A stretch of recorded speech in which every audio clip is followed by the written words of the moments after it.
الذكر فهل من مدكر بسم اللہ الرحمن الرحیم۔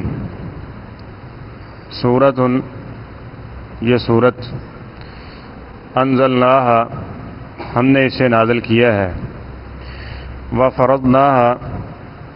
اور ہم نے فرض قرار دیا ہے اس کو، وانزلنا فیہا، اور ہم نے نازل کی اس میں آیات بینات، کھلی آیات، واضح آیات، لعلکم تذکرون، تاکہ تم نصیحت حاصل کرو۔ الزانیۃ والزانی، زنا کرنے والی عورت اور زنا کرنے والا مرد، فجلدوا کل واحد منہما، پس تم کوڑے لگاؤ ان دونوں میں سے ہر ایک کو، 100 جلدہ، 100 کوڑے، ولا تأخذکم بہا، اور نہ پکڑے تمہیں ان دونوں کے بارے میں رأفتن، کوئی بھی نرمی، فی دین اللہ، اللہ تعالیٰ کے دین میں، ان کنتم تؤمنون باللہ، اگر تم ایمان رکھتے ہو اللہ تعالیٰ پر، والیوم الآخر، اور آخرت کے دن پر، ولیشہد عذابہما، اور ضرور حاضر ہونا چاہیے ان دونوں کے عذاب کے وقت، طائفۃ من المؤمنین، مومنوں کی ایک بڑی جماعت۔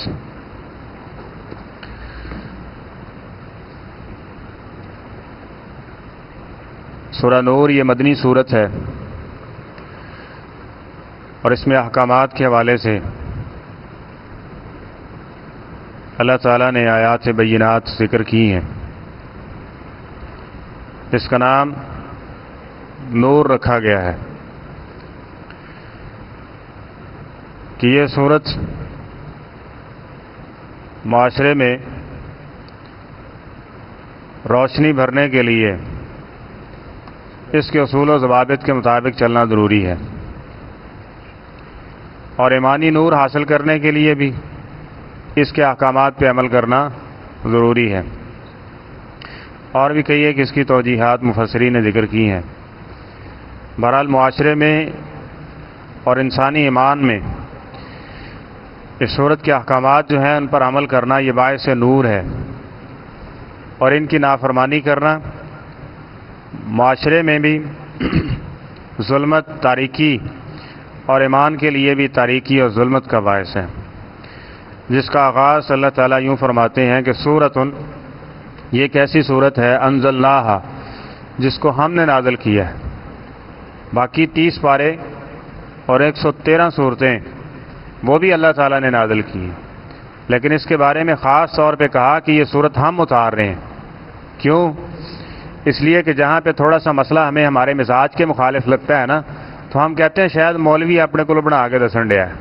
تو اس کے اوپر اتنا یقین اعتماد نہیں آتا، اور ہم بیسیوں بہانے فوراً اپنے ذہن میں لے آتے ہیں تاکہ اس سے کسی نہ کسی طریقے بچا جا سکے۔ تو اللہ خبردار کر رہے ہیں کہ یہ احکامات ہم نے اتارے ہیں، یہ صورت ہم نازل کر رہے ہیں۔ وفرضناہا، دوسری اور ساتھ میں تیسری تاکید یہ ذکر کی کہ اس کے جو احکامات یہ نہیں کہ ایک کان سے سن لیے دوسرے سے نکال دیے، قرآن پاک میں تراویح میں سن لیے، ایز اے تلاوت اس کو پڑھ لیے، نہ ان کو سمجھنا ہے نہ ان کے مطابق عمل کرنا ہے، ایسی بات نہیں ہے۔ وفرضناہا، اس کے جو احکامات ہیں ان کو ہم نے کیا کر دیا؟ فرض کر دیا، ضروری قرار دے دیا ہے، یعنی اس کے بغیر معاشرے میں بھی نور نہیں ہو سکتا، روشنی نہیں پھیلی جا سکتی، اور اسی طرح انسان کا ایمان بھی منور نہیں ہو سکتا۔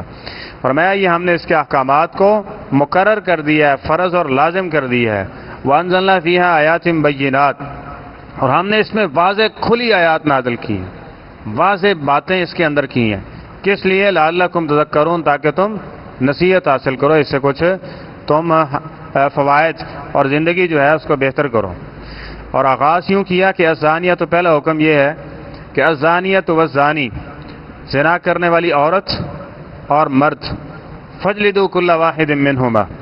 ان دونوں میں سے ہر ایک کو 100 جلدہ، 100 کوڑے لگاؤ، 100 کوڑے۔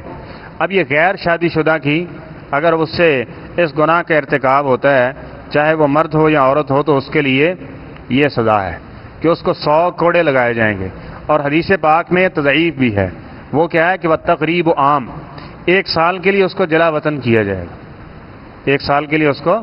جلا وطن کر دیا جائے گا۔ اور آگے فرمایا کہ ولا تأخذکم بہما رأفۃ فی دین اللہ، اور جب سزا دینی ہے تو اس سزا دیتے وقت ان کے اوپر تھوڑا سا بھی ان کی سزا میں ترس نہیں آنا چاہیے، تھوڑا سا بھی نرمی تمہارے دل میں نہیں آنی چاہیے۔ بہت کچھ مفسرین نے تو اس بارے میں بہت ایسے سمجھے کہ اس آیات کی روشنی کے اندر بڑی سیدھی اسٹریٹ فارورڈ بات بھی کی ہے کہ اگر سزا دینے والے کے دل میں نرمی آ گئی نا تو چلو وہ تو سزا سے دھل جائے گا، لیکن سزا دینے والے سے جو سزا دینے کی اس کے اوپر فرض تھا اس کا فرض ادا نہیں ہوا، اس نے وہ پورا نہیں کیا، اور جب یہ نہیں کرے گا تو صاف ظاہر ہے وہ مجرم ہوگا۔ تو فرمایا ولا تأخذکم بہا رأفۃ فی دین اللہ، جب دینی معاملے میں سزا دی جا رہی ہو نا تو اس معاملے میں اس کے اوپر ترس کھانا، اس کے ساتھ ہمدردی کا اظہار کرنا اور کہنا کہ اس کے ساتھ ظلم و زیادتی ہوا، یہ بہت بڑا جملہ ہے جو انسان کے ایمان کو خراب کر دینے والی بات ہے۔ تو جو اللہ تعالیٰ نے ایک چیز مقرر کر دی ہے وہ 70 ماؤں سے زیادہ پیار کرنے والا اس انسان کے ساتھ، اس کو پتہ ہے کہ اس کے بغیر یہ معاملہ چل ہی نہیں سکتا، تو تم اس سے زیادہ رحیم اور کریم کیسے آ گئے ہو؟ یہاں بڑے بڑے فلسفی کہتے تھے ہم نے ہاتھ کاٹ دیے تو لوگ کہیں گے تم نے قوم کو ٹنڈا شنڈا کر دیا، یہ کیا کر رہے ہو؟ تو اللہ تعالیٰ نے یہ احکامات نازل کیے ہیں تو یہ جو ڈائریکٹ اعتراض اس کی ذات کے اوپر ہے کہ اس نے یہ احکامات نازل کیے ہیں کہ جناب چور ہے اور چوری کرنے والا مرد ہے یا عورت ہے اس کا ہاتھ کاٹ دو، اور اس کے بعد اگر تم ایک کا نہیں کاٹو گے تو پھر کئی لوگ ہیں وہ اپاہج بھی ہوں گے، معذور بھی ہوں گے، اور اپنی دولت سے بھی محروم ہوں گے، اور بسا اوقات اپنی زندگیوں سے بھی محروم ہو جائیں گے، چلے جائیں گے۔ ٹھیک ہے، تو کہاں تو اسلام کے حکم کے سامنے اپنی عقل کے گھوڑوں کو نہیں دوڑانا کہ یوں ہے ایسے ہے اور ویسے ہے۔ تو فرمایا ولا تأخذکم بہما رأفۃ فی دین اللہ، اس معاملے میں یعنی یہ اللہ کے دین کا معاملہ ہے، اللہ کی حدود کا معاملہ ہے۔ اور آگے فرمایا ان کنتم تؤمنون باللہ، حالانکہ اس آیت میں بھی رونگٹے کھڑے کر دینے والی بات ہے، کوئی ایسے جس طرح شغل میں کوئی بات ہو رہی ہوتی ہے وہ بات تو نہیں ہو رہی نا۔ تو فرمایا آگے ان کنتم تؤمنون باللہ والیوم الآخر، اس کو ہم نے تمہارے ایمان کے ساتھ جوڑ دیا، اگر تم اللہ پہ اور آخرت کے دن پر ایمان رکھتے ہو نا پھر تمہیں ایسا کرنا ہی پڑے گا، اور اگر ایسا نہیں کرو گے تو پھر نہ اللہ پہ ایمان بچے گا نہ آخرت پہ ایمان بچے گا۔ آخرت پہ ایمان بھی گیا، اللہ تعالیٰ پہ ایمان بھی گیا، تو پیچھے اور مومن کس کو کہتے ہیں؟ ٹھیک ہے، تو وَلْيَشْهَدْ عَذَابَهُمَا طَائِفَةٌ مِّنَ الْمُؤْمِنِينَ، اور اگلی چیز کیا ہے کہ جب تم نے ان کو سزا دینی ہے تو مومنوں کا ایک بہت بڑی جماعت ہو جو وہاں موجود ہو ان کے عذاب کے وقت۔ مقصد کیا ہے؟ اور کسی آدمی کی کمر کو چھنی کرنا مقصد تو نہیں ہے نا۔ اب دیکھیں جو تقریب و عام ہے اس کے اندر کیا حکمت اور فلسفہ ہے۔ آج چلیں یہ تو معاملہ بہت حد تک ایسے سمجھے سوشل ہو گیا۔ تقریب و عام کا مطلب کیا تھا کہ ان دونوں کا آپس کے اندر جو تعلق ہے وہ ختم کر دیا جائے تاکہ یہ دوبارہ برائی کا ارتکاب نہ کریں، کیونکہ جب وہ ہوں گے تو اس کے بعد یہ سزا ختم ہوگی اور اس کے معاملات بھی ختم ہو گئے، ہو سکتا ہے دوبارہ وہ برائی کے اندر چلے جائیں، تو اس لیے کہا کہ تقریب و عام 1 سال کے لیے ان کو کیا کر دو؟ جلا وطن کر دو۔ تو آج کل اس کی سزا یہ ہے کہ 1 سال کے لیے جیل ہونی چاہیے اس کو، اور اس کے یہ سارے تاکہ یہ روابط اور یہ جتنے بھی اس کے معاملات ہیں جو اس کو گناہ کی طرف لے جانے والے ہیں اس سے کیا ہو وہ دور ہو جائے اور اس گناہ سے اپنے آپ کو بچا لیں۔ تو یعنی ایسی چیزیں کہ جو گناہ کا حصہ بن سکتی ہیں یا گناہ کی طرف آمادہ کر سکتی ہیں ان سے اپنے آپ کو بچانا، ٹھیک ہے، اور اس کی فکر کرنا کہیں ایسا نہ ہو کہ اس میں مبتلا ہو جائیں۔ اور دوسری بات یہ کہی گئی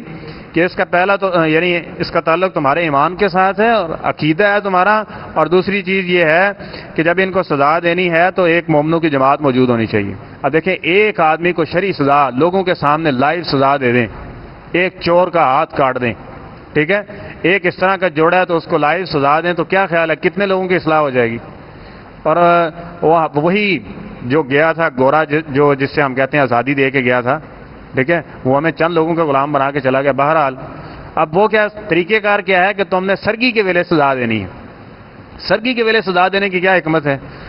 اکثر سرگی کے ویلے چلے کہیں جو دیندار طبقہ ہوگا، کوئی اللہ تعالیٰ نے جن کو تہجد کی توفیق دی ہوئی ہے وہ اٹھے ہوں گے، اب وہاں تک تو خبر پہنچنی نہیں ہے۔ اکثریت جو ان کاموں کے اندر مشغول ہوتی ہے برائیوں کا ارتکاب کرنے کے اندر، وہ 1 بجے سوتی ہے اور دن 1 بجے، تاکہ کانوں کان بھی ان کو خبر ہونے۔ اور ایسی چیز اب حیرانگی کی بات یہ ہے، یہ اس میں بڑے احکامات ہیں گے اور بڑی یہ سیکھنے والی صورت ہے۔ مفسرین نے لکھا ہے کہ یہ صورت اور سورہ حجرات اور سورہ النساء، یہ 3 صورتیں ایسی ہیں کہ اگر بندہ مومن بننا چاہتا ہے نا تو کم از کم منیمم جس کو آپ کہتے ہیں یہ علم اس کو ہونا چاہیے کہ اس میں اللہ تعالیٰ نے کیا کہا ہے، اس کے بارے میں علم۔ ٹھیک ہے، تو یہ ان اہم صورتوں کے اندر ایک صورت ہے۔ تو کیا ہے کہ عذاب دینے کے وقت اب کیا ہوتا ہے کہ جو برائی ہے یا کوئی گناہ ہے اس کے بارے میں ایسے ایسے سوالات اور ایسی ایسی چیزیں پوچھیں تاکہ جو دیکھنے سننے والا ہے وہ بھی اس برائی کا ارتکاب کرے، یعنی اس برائی کے راستے کو آسان کیا جاتا ہے۔ اور دوسری طرف جو سزا دینے کا معاملہ وہ تو آپ جانتے ہیں کتنے لوگوں کو سزا ہوتی ہے، ٹھیک ہے۔ فرمایا جب تم نے سزا دینی ہے تو ایک پورا مجمع موجود ہو جو اس معاملے کو دیکھے تاکہ ان کے رونگٹے کھڑے ہو جائیں، اور اگر کس میں کوئی ایسی ویسی برائی اور غلطی موجود ہے تو وہ توبہ طائب ہو جائے اس سے پہلے، ٹھیک ہے۔ اور آپ دیکھ لیں گے کہ جہاں یہ چیز نہیں ہوگی کہ اگر آپ چھپ کے سزا دیں گے اور لوگوں کے سامنے یہ نہیں ہوگا تو وہ سارے کا سارا جو اس کا سزا دینے کا مقصد ہے وہ سارے کا سارا کیا ہو جائے گا، ختم ہو جائے گا۔ عبرت ہے، عبرت تو ہے ہی نہیں اس میں، تو پھر اس کا گناہ در گناہ کرتے جائیں گے۔ اب جو تو سزا لے کے چلا گیا وہ تو چلا گیا نا، پیچھے والوں کے لیے کیا چھوڑ کے گیا؟ زیادہ سے زیادہ ان کے خاندان کو یہ ہو جائے گا کہ وہ مر گیا، لیکن ان کو بھی یہ احساس تک نہیں ہوتا، بس ایک مر گیا اور دفنا دیا، بات ختم۔ لیکن اس سے ایک عبرت تھی جس کو یوں ختم کر دیا گیا، ٹھیک ہے۔ تو اس لیے فرمایا وَلْيَشْهَدْ عَذَابَهُمَا طَائِفَةٌ مِّنَ الْمُؤْمِنِينَ۔ اللہ العظیم۔